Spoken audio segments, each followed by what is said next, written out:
I ordered a station-wide lockdown because a wedding planner was decorating. Children. Let me back up. You need context for this, colleagues. You need to understand what it's like running security on a deep space station where 5 different species try not to kill each other while pretending to cooperate on scientific research. I've been doing this job for 11 cycles. 11 cycles of smuggling interdictions, territorial disputes, and one memorable incident involving fermented grain that I'm legally prohibited from discussing. I thought I'd seen everything. Then Station Command, in their infinite wisdom, decided we needed a human activities coordinator for the juvenile wing, something about enrichment programs and socialization protocols. The paperwork said she was a civilian contractor, profession listed as wedding planner, which my translator rendered as ceremonial bonding coordinator. I assumed it meant she had experience organizing formal gatherings, which seemed harmless enough for supervising youngsters during recreational periods. Her name was Avery. She arrived on the morning supply shuttle carrying 2 pieces of luggage in a container labeled craft supplies that made it through security screening because it contained nothing but colored pigments, fibrous materials, and adhesive compounds. Harmless, decorative items. I should have known better. The first 3 days passed normally. Avery attended orientation, reviewed station protocols, met with the xenopedagogy staff. She seemed pleasant enough. Compact build, dark hair pulled back. Functionally quick movements. She asked intelligent questions about our 6 juvenile residents, the predator cubs, whose parents worked in the xenobiology labs. The cubs themselves were the offspring of the crash, one of our apex predator species, quadrupedal, covered in russet fur, equipped with excellent sensory organs and retractable claws. They were still learning to control. Their parents kept them in the station's family habitat wing, but the youngsters needed structured activity periods to burn off energy and develop social skills.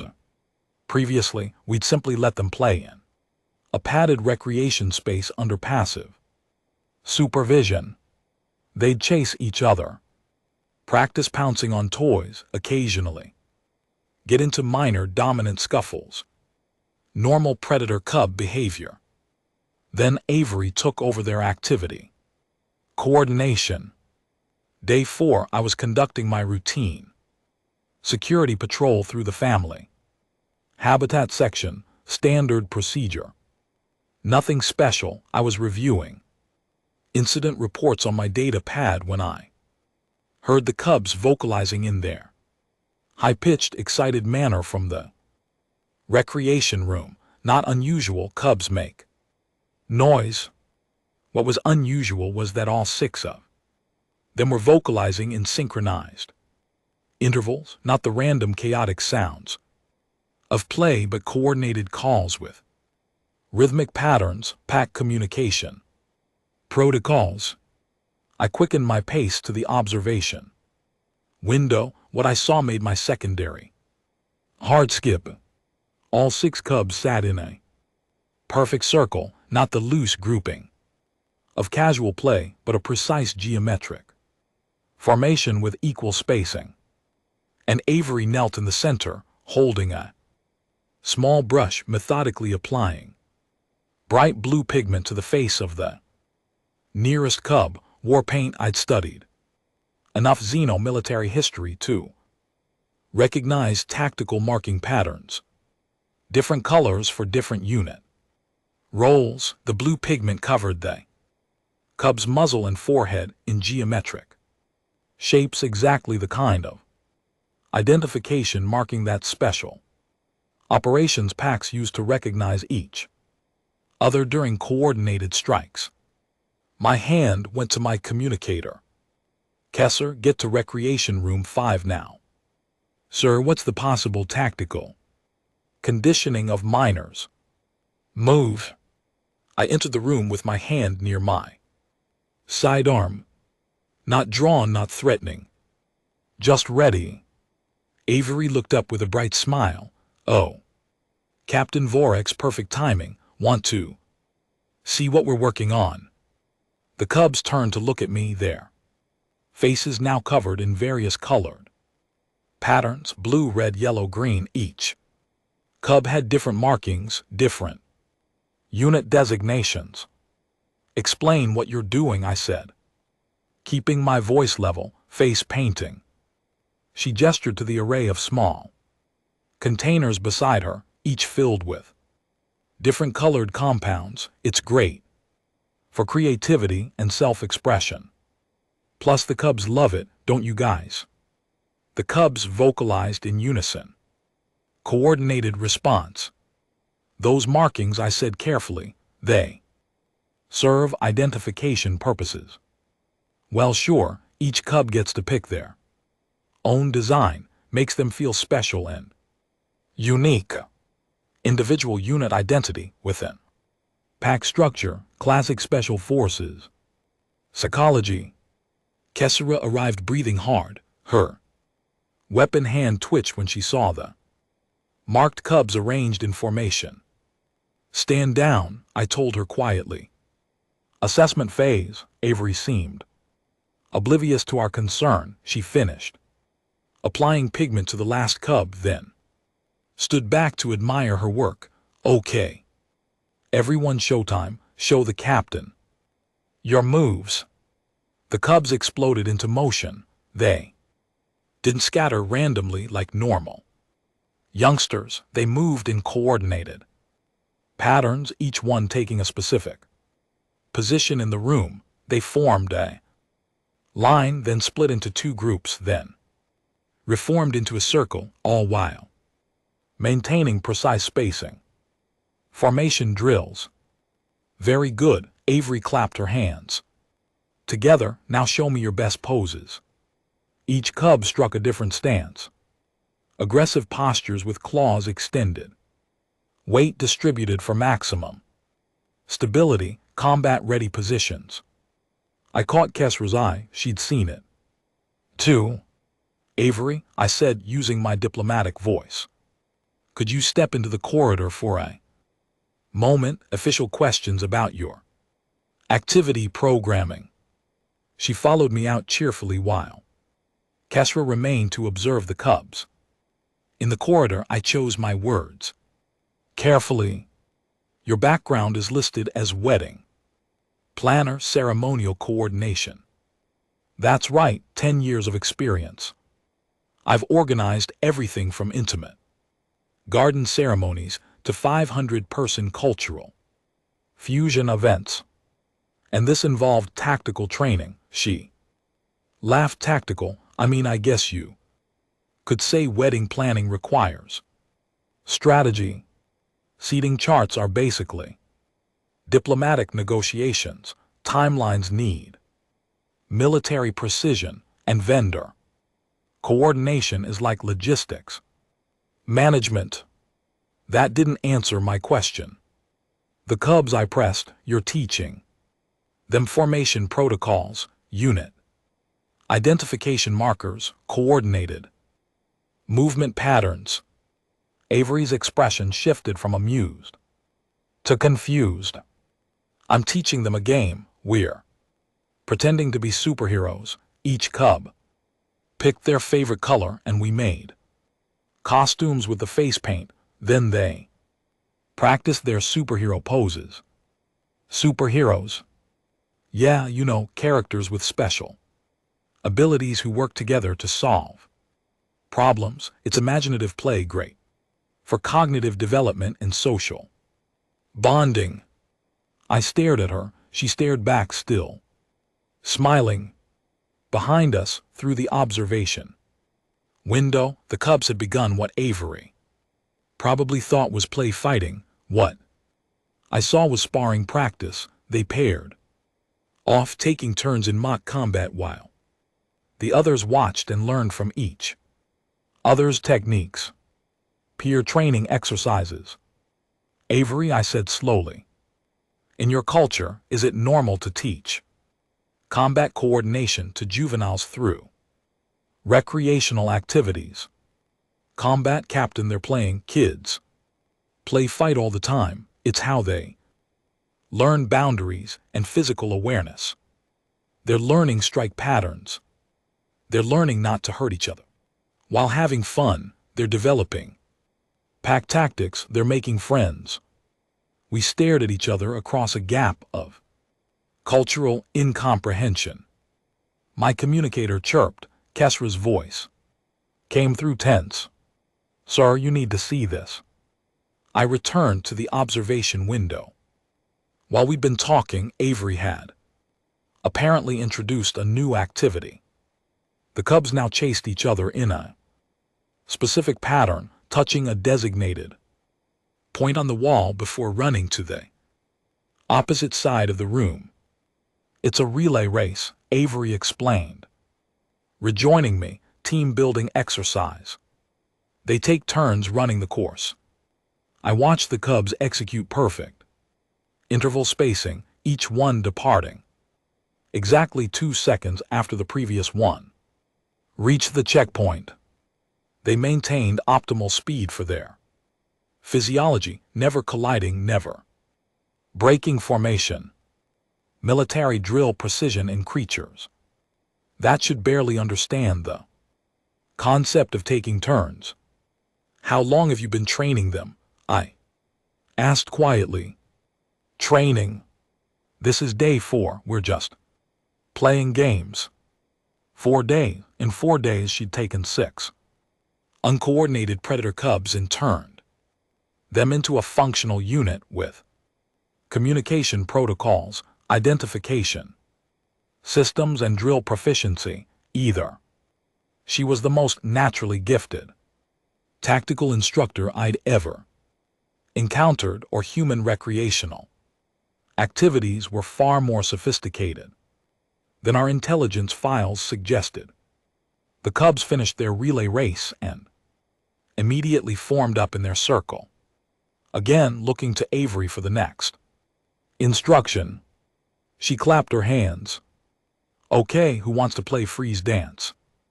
All 6 cubs vocalized eagerly in perfect unison. I activated my command channel. Security Chief Vorax to station. Commander, we have a situation in the juvenile wing requesting immediate consultation on human cultural protocols regarding youth conditioning programs. Avery looked at me with genuine confusion.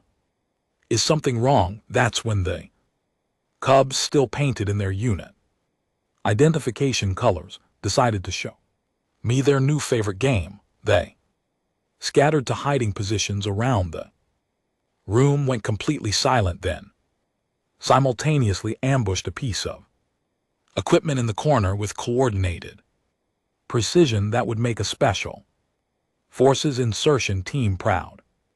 Avery called it surprise party practice. I called it a code yellow security alert. Station Commander Thal did not appreciate being pulled from his daily briefing. He appreciated it even less when I showed him the security footage. We stood in the observation deck, watching the recorded playback on the main display. 6 predator cubs, faces marked in coordinated color patterns, executing what Avery called musical statues, and what every single member of my security team recognized as rapid response positioning drills. Explain this to me again, said, his cranial ridges furrowing deeper with each replay. The human is a what? Wedding planner. Sir, civilian contractor hired for juvenile enrichment programming. And in 4 days she's accomplished what our xeno militarimies require 6 months to teach. She claims she's playing games, sir. Zoomed in on a particular sequence where the cubs formed a defensive perimeter around a designated object, each one facing outward with optimal sightline coverage and 0 blind spots. That's not a game, he said flatly. That's textbook territorial defense. Positioning. She calls it protecting the treasure. Sir, apparently it's a common human child activity. Their children practice military defense. Formations for entertainment. So it would appear, sir. Pulled up another file. What am I looking at here? Day 5 footage, sir. Avery introduced something called Simon. Says the cubs must only follow commands when preceded by a specific verbal code phrase, otherwise they ignore the instruction. We watched as Avery called out various commands. The cubs moved only when she said Simon. Says first, freezing in place when she omitted the code phrase. Code word authentication protocols, THEX. Said quietly, she's teaching them to verify command authorization before executing orders. She said it teaches listening skills and impulse control, sir. It teaches operational security discipline. He closed the file and turned to face me. Recommendations. Sir, I believe we need specialist consultation, xenopsychology, possibly a xenomilitary analysis.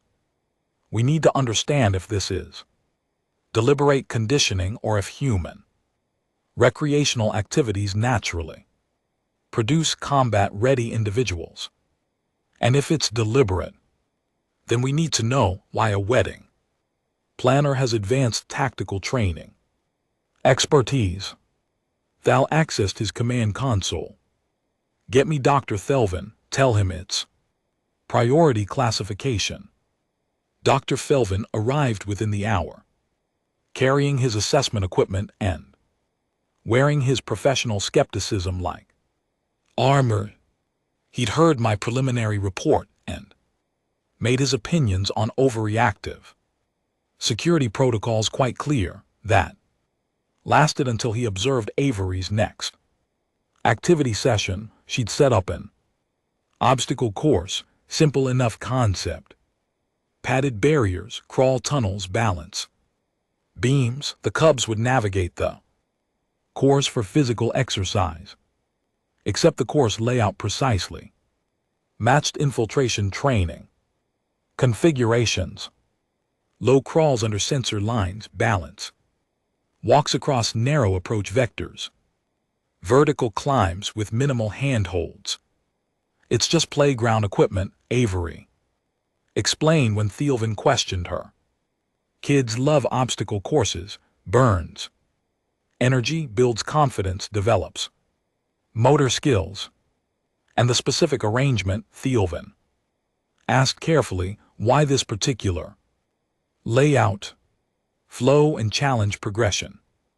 You start with easier obstacles, build up to harder ones, keep the kids engaged and moving. Thelvin made notes on his data pad. I watched his expression shift from skeptical to concerned as the cubs ran the course. They didn't approach it randomly. Each cub studied the layout, first identifying the optimal path. They waited for their turn without being told. They moved through the obstacles with focused determination, not playful chaos. Mission execution mentality. Tell me about your background, Thelvin said to Avery. Your training? Oh, I went to university for event management. Did internships with several planning companies, then started my own business about 6 years ago. Event management curriculum includes physical training courses. Avery laughed. No, but you'd be surprised how much wedding planning involves. I've done outdoor ceremonies in difficult terrain, coordinated large groups through complex venues, managed situations where everything goes wrong, and you have to improvise solutions. Immediately. Situational adaptation training, I murmured to Thielvin. He nodded grimly. The cubs completed their obstacle runs and gathered around Avery expectantly.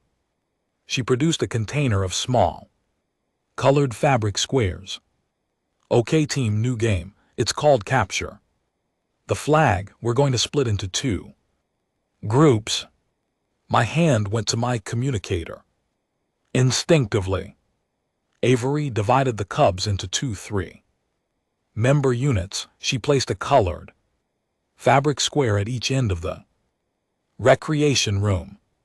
The goal is to grab the other team's flag and bring it back to your base without getting tagged. If you get tagged, you freeze until a teammate unfreezes you. Territory warfare simulation with prisoner rescue mechanics.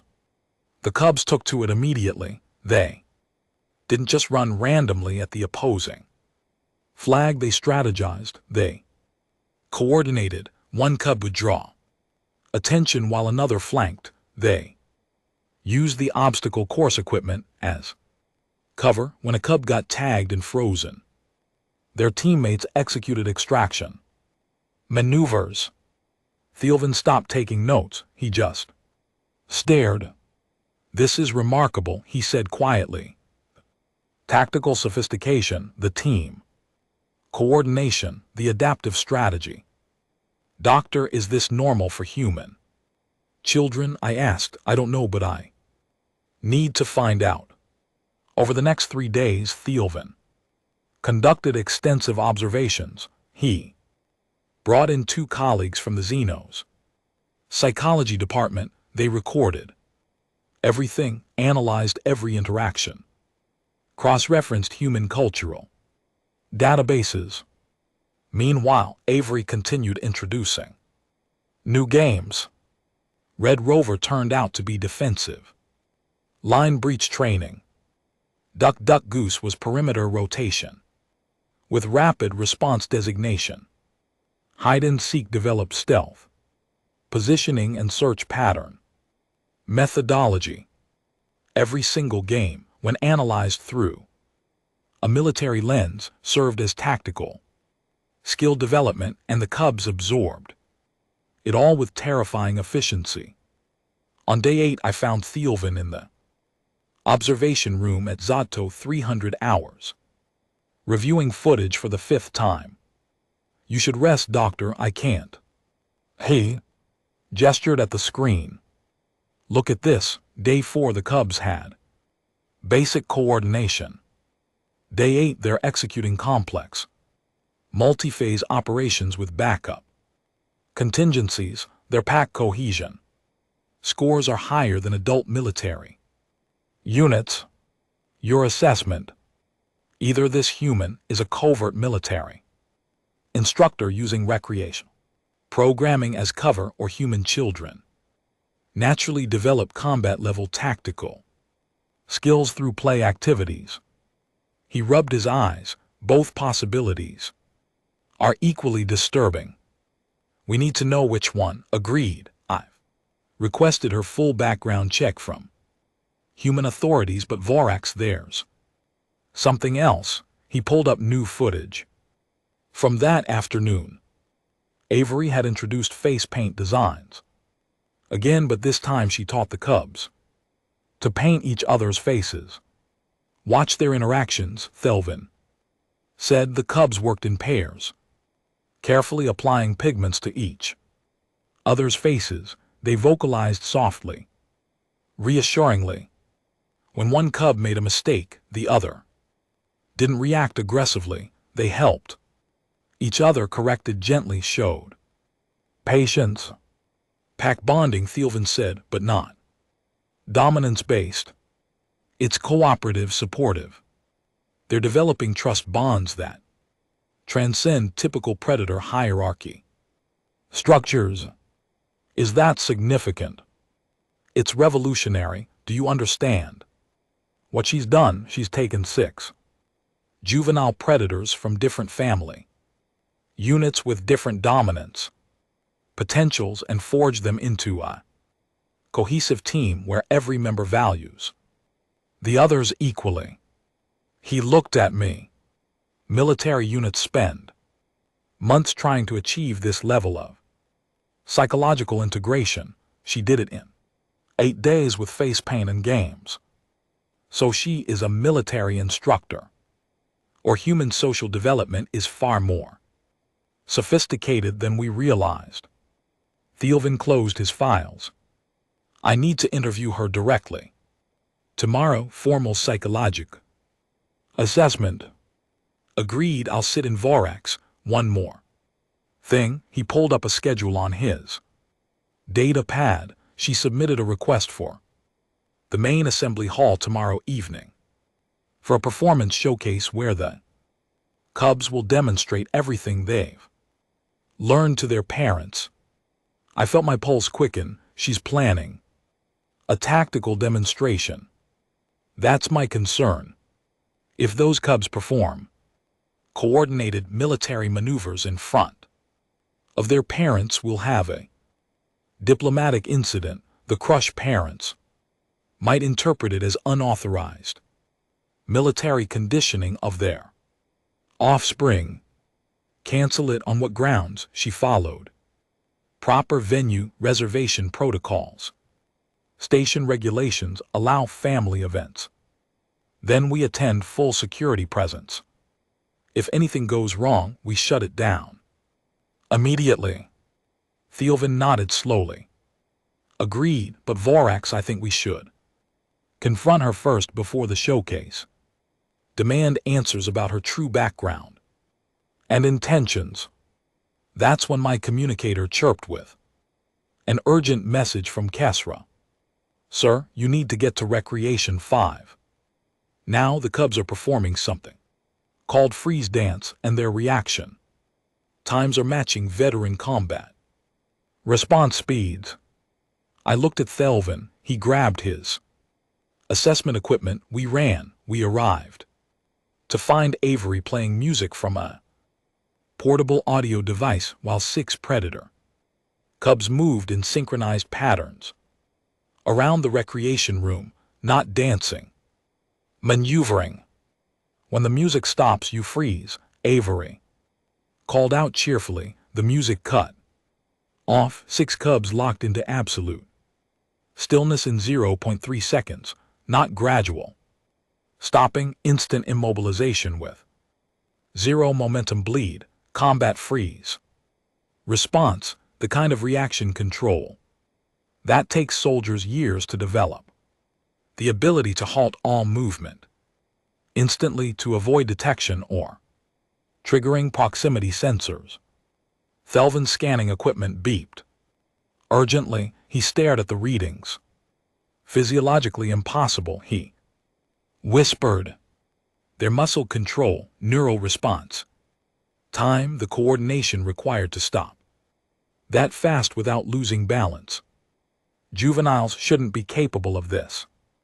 Avery started the music again. The Cubs resumed moving, but now I watched their patterns more carefully. They never collided. They maintained spatial awareness of every other Cub while appearing to move randomly. They covered the entire room efficiently. No wasted movement. Environmental mapping through dynamic repositioning.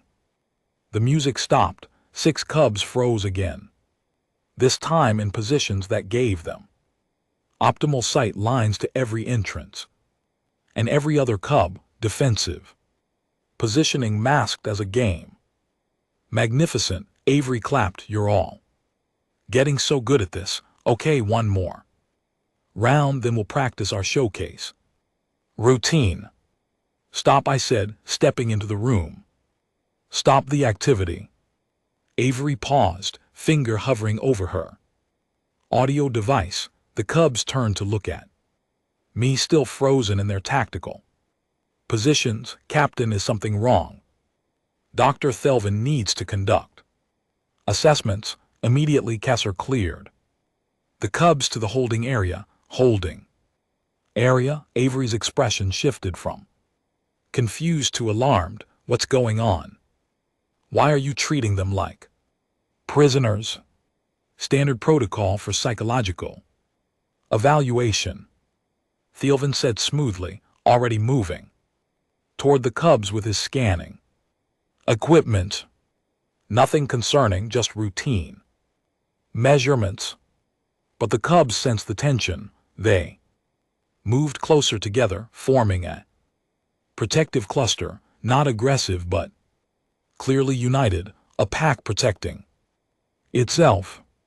Avery stepped between Thielven and the cubs. No, not until someone explains what's happening. These children aren't lab subjects. Their parents entrusted them to my care.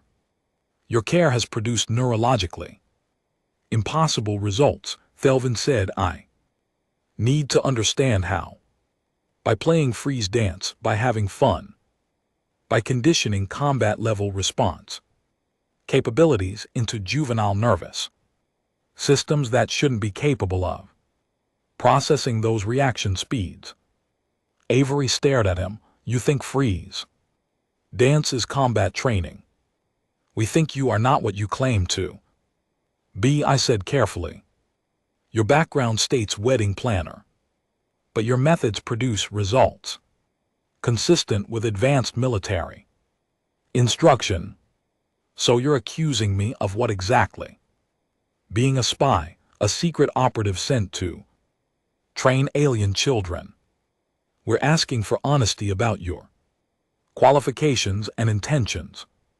Avery laughed, but it sounded strained. My qualifications are organizing parties and making people happy.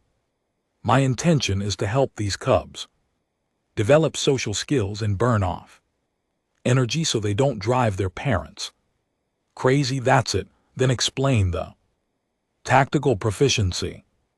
What tactical proficiency? They're playing games. Games that perfectly replicate military training protocols, Thielven said.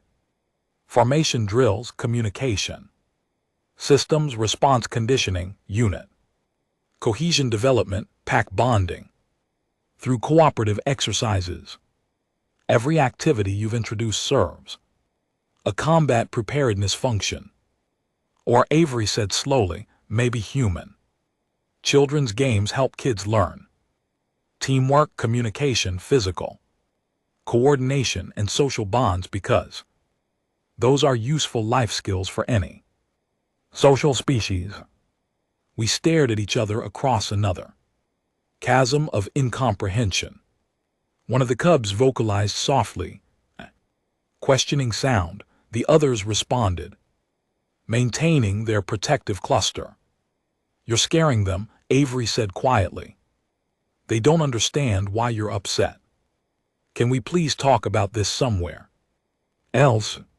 Thielven reluctantly agreed. We moved to the adjacent observation room while Kesra stayed with the cubs. Through the window, I watched Avery's charges gradually relax, returning to normal, playful behavior now that the tension had dissipated. Normal on the surface, but I noticed they still maintained awareness of each other's positions, still moved with efficiency, still operated as a coordinated unit. Show me your credentials, Thielven said. Data pad ready, full educational background, employment history. Everything. Avery pulled up her identification files on the room's console. Thielven scanned through them while I watched over his shoulder. University degree in hospitality and event management, certifications in project coordination, vendor relations, crisis management, employment history with 3 different event planning companies before starting her independent business, client references, portfolio of previous work, all perfectly legitimate, all perfectly consistent with being exactly what she claimed. This proves nothing, I said. Cover. Identities can be comprehensive. Cover identity for what? Avery's voice. Rose, I plan weddings. I coordinate. Catering and decorations and seating. Arrangements, what possible covert operation would require that? Social engineering. I suggested. Infiltration of high-profile gatherings. Intelligence collection at formal events. You're serious? You actually think I'm a spy because I taught children to play tag? Capture the flag, I corrected. Territory warfare simulation. It's a game human children have played it for generations. Generations of tactical conditioning. Elvin murmured, still reviewing her files. If this is genuine, if human children naturally engage in these activities, then human social development prioritizes group combat coordination from juvenile stages. Or maybe it prioritizes cooperation and fun. Avery shot back. Not everything is military strategy. Then explain freeze dance, I said. Explain how Cubs achieved physiologically impossible reaction. Speeds. Practice repetition. It's a game they enjoy, so they pay attention and get better at it. That's how learning works. In 8 days. Yes, children learn fast when they're having fun. That's literally the foundation of educational psychology. Thielvin looked up from his data pad. I need to test this hypothesis. Avery, I want you to teach me one of these games. Demonstrate the instruction process. Right now, yes, choose something simple. Walk me through it exactly as you would teach the Cubs. Avery thought for a moment. Okay, duck, duck, goose, classic circle game. She had us sit on the floor in a circle. Me, Thielvin, Kesra, who'd been called in from Cub supervision, and 2 additional security officers eyed, summoned for backup. Everyone sits in a circle, Avery explained. One person is it and walks around the outside, tapping each person's head and saying duck.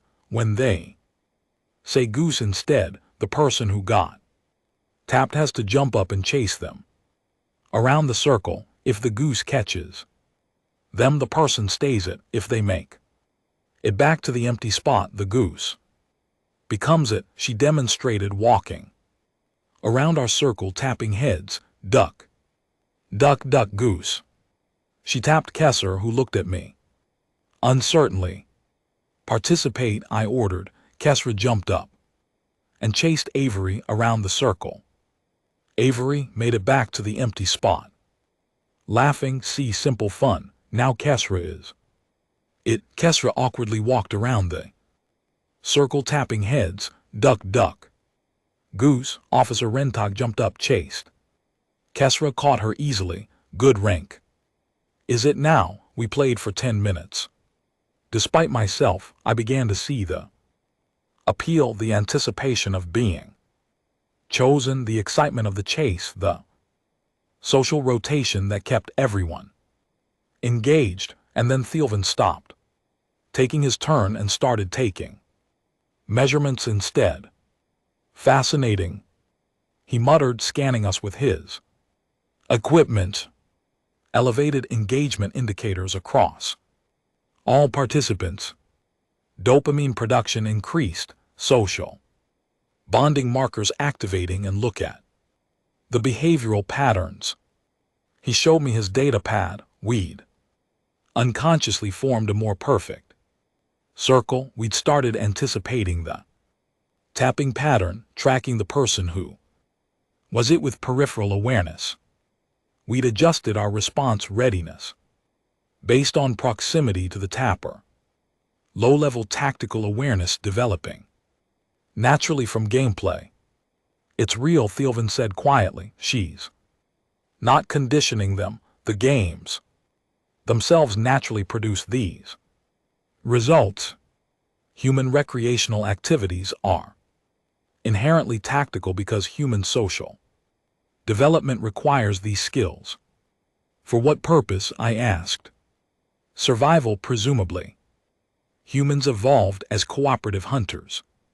Pack coordination, rapid response, spatial awareness, these would all be survival critical skills, so their children's games train these abilities naturally through play, which means every human child receives basic tactical training as part of normal development. Apparently so.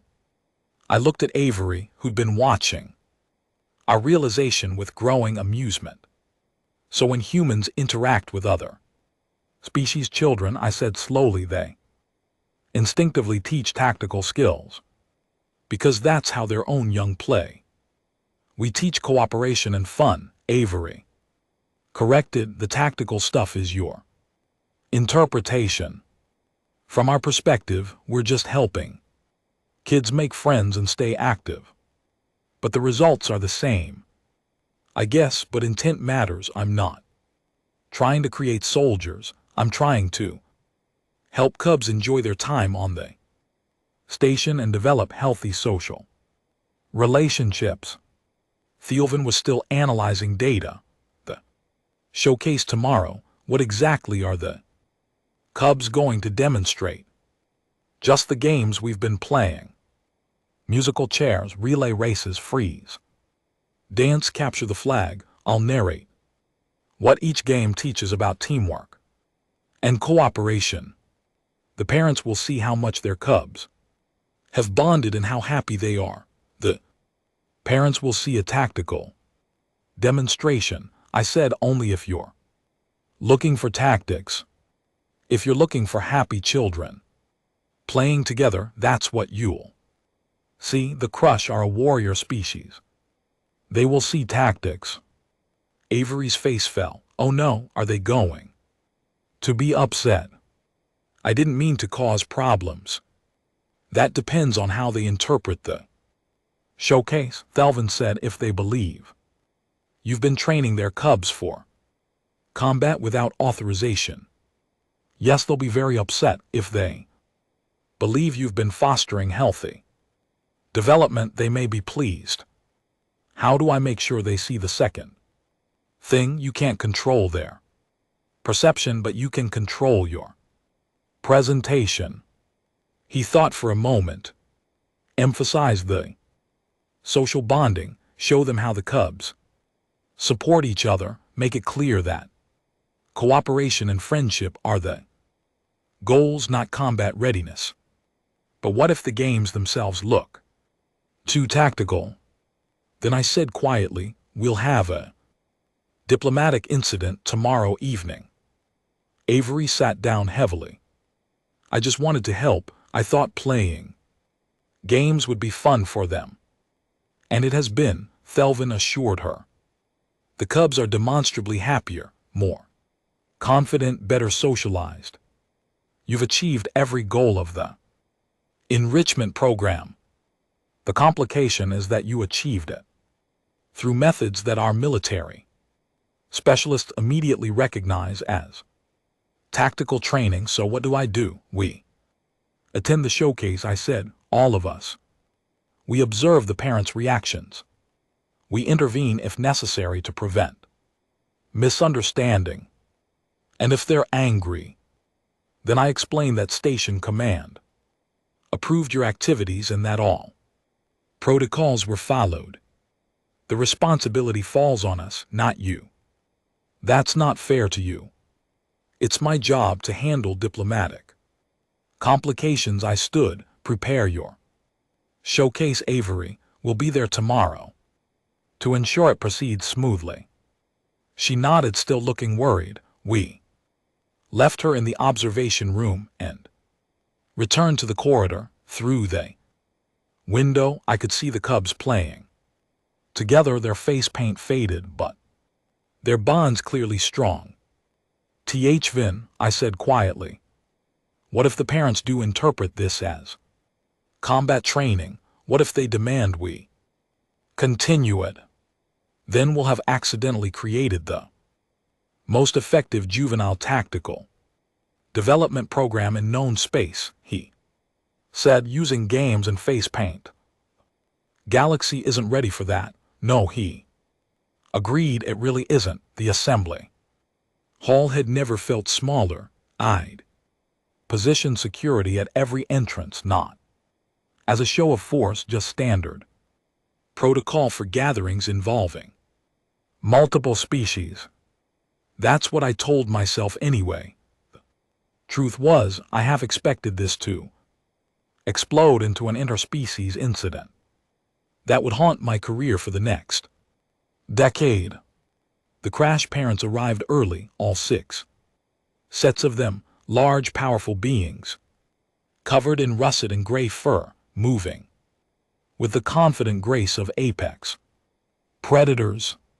They filled the front rows, speaking to each other in low rumbles that my translator picked up as casual conversation about work schedules and station life, normal parent talk before a children's performance, except their cubs were about to demonstrate what my security team had classified as tactical combat training. Avery stood near the improvised stage area, reviewing notes. On her data pad, she changed into more formal attire, though she still looked impossibly small compared to the Crash parents. The cubs waited in the adjacent room, presumably excited and ready. I hoped they were just excited, not ready. Felvin sat beside me in the back row, monitoring equipment discreetly hidden in his satchel. Kesra stood by the side exit. Officer Rentok covered the main entrance. We were as prepared as we could be. She looks nervous, observed.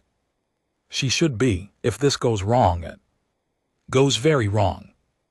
Or we're about to witness the most elaborate misunderstanding in diplomatic history. The lights dimmed. Avery stepped onto the stage and the Crash parents quieted immediately. Thank you all for coming, she began, her voice amplified by the hall's audio system.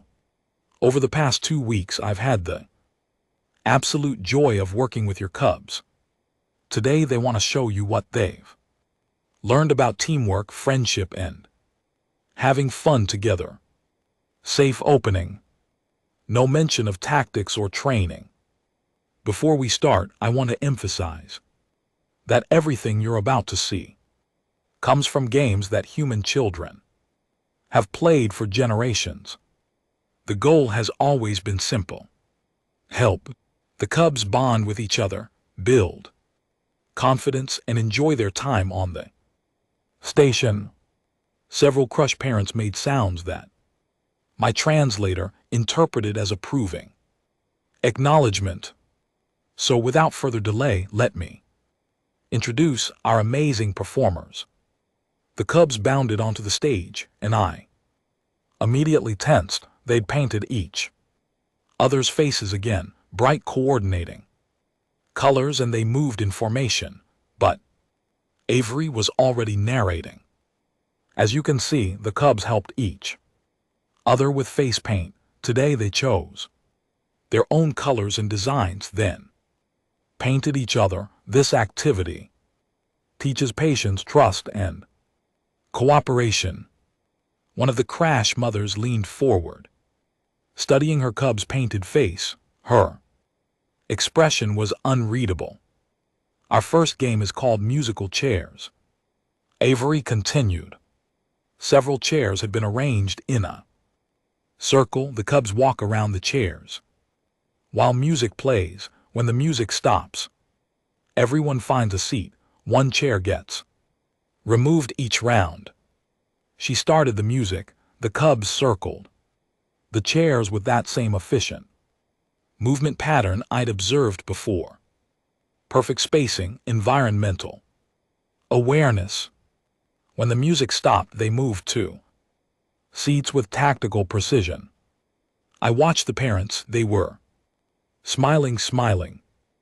You'll notice they're not pushing or fighting for chairs, Avery narrated.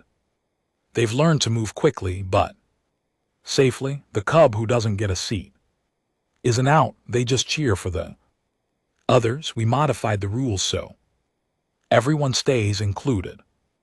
Inclusive elimination drills, only Avery somehow made it sound wholesome.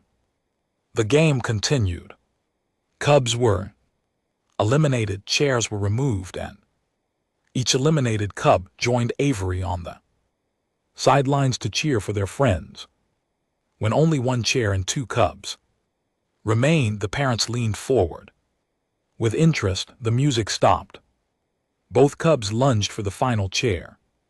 But instead of fighting, they both sat down together, squishing into the single seat side by side. The other cubs cheered. The parents made sounds that my translator labeled as amused approval.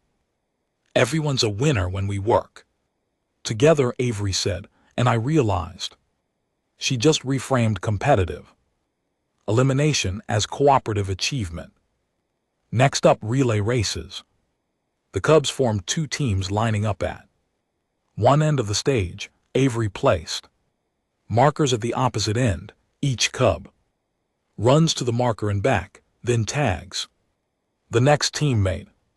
The team that finishes first wins, but the real victory is encouraging your teammates and doing your best. She started the race. The cubs ran with impressive speed and coordination, tagging off perfectly, cheering for each other. It looked exactly like the interval spacing drills I'd observed in training, but framed as friendly competition. One cub stumbled slightly on their run. Instead of their team showing frustration, they cheered louder when the cub recovered and finished. The crash parents vocalized approval. Again, several were recording the performance. See how they support each other, Avery pointed out. That's what these games teach. Your cubs have become a real team pack unit. Same concept, different framing. Now freeze dance. The music started. The cubs moved around the stage in those synchronized patterns. That had terrified me 2 days ago, but now I was watching the parents' reactions instead of analyzing tactics. They saw their cubs dancing, having fun, moving with confidence and joy. The music stopped. 6 cubs froze perfectly, holding impossible stillness. Amazing balance and body control, Avery commented. They've really developed their physical awareness. Physical awareness, not combat freeze. Response, same skill, different context. The parents vocalized appreciation. One father called out something that my translator rendered as praise for his cubs' coordination. For our final game, capture the flag. This was it, the most overtly tactical exercise. If anything would trigger concern, it would be this. Avery split the cubs into 2 teams, placed colored flags at opposite ends of the stage, and explained the rules. Work together to protect your flag while trying to capture the other team's flag. If you get tagged, you freeze until a teammate unfreezes you. Remember, safe touches only and have fun. The game began. The cubs executed flanking maneuvers, coordinated distractions, extraction protocols for frozen teammates, everything I'd identified as military tactics, but Avery's narration reframed every move. Look at how they communicate. See the cub checking on her frozen teammate. That's empathy and loyalty. Watch this group working together to create an opportunity. That's collaborative problem solving. The crush parents were completely engrossed. They cheered when cubs made clever moves.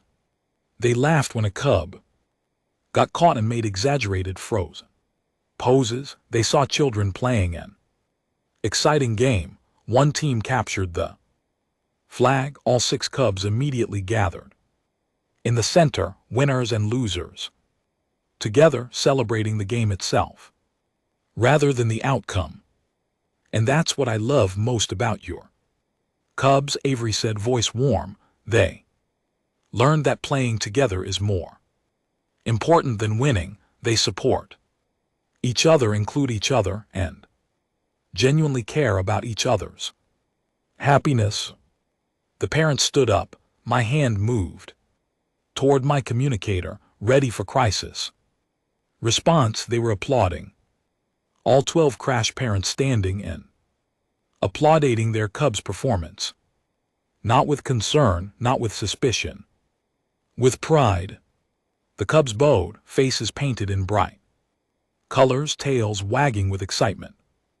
They just demonstrated advanced tactical capabilities, and their parents saw a successful social enrichment program. Because that's exactly what it was. Avery invited the parents onto the stage to greet their cubs. I watched as massive predators gently embraced their young ones, examining face paint, asking questions about favorite games. The cubs chattered excitedly, demonstrating freeze poses, explaining relay race strategies. One mother approached Avery directly. I tensed, ready to intervene. Thank you, the mother said, her voice rumbling through the translator. My cub was shy before, struggled to connect with others. Now look at him. Confident, happy with friends. You gave him this. Avery's eyes glistened. He gave it to himself. I just provided some games. He did the hard work of being brave and making friends. Another father joined them. Will you continue these activities? The cubs speak of nothing else during family time. If station command approves, I'd love to. The parents began discussing the possibility among themselves. Delvin stood and approached me. Well, he asked quietly. No incident, I admitted. Complete success. Because she was right, intent and framing matter. The parents saw what she intended them to see. Children developing healthy social skills through play, while simultaneously developing tactical capabilities, which they may never use, but if they do, they'll use them as a coordinated, empathetic team that values cooperation over dominance. Thielvin smiled slightly. There are worse things than accidentally teaching pack tactics through children's games. Kesra approached from her position. Sir, the parents are requesting expanded programming. They want their cubs to continue activities with Avery. Of course they do, I muttered. Forward the request to station command with my recommendation for approval. Your recommendation, sir. The enrichment program has achieved all objectives. Psychological benefits are documented. Parents are satisfied. Cubs are thriving. Continue current programming. Sir, what about the tactical training aspects? What tactical aspects, Lieutenant? I see children playing games and learning social cooperation. Don't you? Kesra blinked then. Understood. Yes, sir, just children playing games. The assembly hall gradually emptied. Parents departed with cubs already discussing favorite games and planning to practice at home. The Crash community had just adopted human children's games as standard juvenile activities. The galaxy had no idea what was coming. Avery approached me as I supervised Hall. Shut down. Captain Vorex, I want to apologize for the confusion. I should have explained the games more clearly from the beginning. No apology necessary. You followed all protocols. Misunderstanding was entirely on our end. Still, I appreciate you giving me a chance to show the parents what we've really been doing, building friendships and teaching cooperation, spatial awareness, rapid response, team coordination, tactical thinking. She smiled. Life skills useful for any social species. Indeed, I paused. Avery, hypothetically speaking, if you were to design an intensive tactical training program for adult military personnel, what would it look like? Honestly, probably a lot like HIO. Team sports, communication drills, trust exercises, scenario-based problem solving. Why? Professional curiosity. Enjoy your evening. I watched her leave carrying her container of face paints and game supplies, a wedding planner who'd accidentally created the most effective youth development program I'd ever witnessed. Thelvin joined me. What are you thinking? I'm thinking the security division needs better team cohesion, training, and I know someone who's apparently very good at building cooperative units through recreational activities. You're going to ask the wedding planner to train security officers. I'm going to ask the enrichment coordinator to consult on team building exercises. There's a difference. Is there, though? I pulled up my schedule on my data pad. Next week's agenda included a staff meeting about improving department morale and coordination, perfect timing for trust falls and ice breakers, whatever those